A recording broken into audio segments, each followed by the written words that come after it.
Aheri times, खेड्यातील बातमी शहरापर्यंत। अतिदुर्गम ताडगुडा येथील जिल्हा परिषद प्राथमिक शाळेने समाज सहभाग आणि शिक्षकांच्या अथक प्रयत्नांच्या जोरावर उल्लेखनीय यश मिळविले आहे।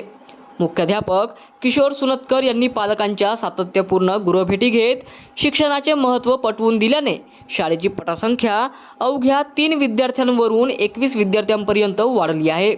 शाळेची रंगरंगोटी, आकर्षक परिसर आणि शाळा व्यवस्थापन समिती तसेच केंद्र समन्वयक डॉक्टर दिवाकर नारनवरे यांच्या मार्गदर्शनामुळे विद्यार्थ्यांमध्ये शिक्षणाविषयी उत्साह निर्माण झाला आहे। यावर गटशिक्षणाधिकारी सुनील आयंचवार म्हणतात, आज अनेक शाळा पटसंख्येअभावी बंद होण्याच्या मार्गावर आहेत। अशा परिस्थितीत ताडगुडा येथील मुख्याध्यापक किशोर सुनतकर यांनी पालकांशी सातत्याने संवाद साधून शाळेची पटसंख्या 3 वरून 21 पर्यंत वाढवली। त्यांचे हे कार्य अत्यंत कौतुकास्पद असून इतर शाळांसाठीही प्रेरणादायी असल्याचे ते यावेळी बोलले आहे।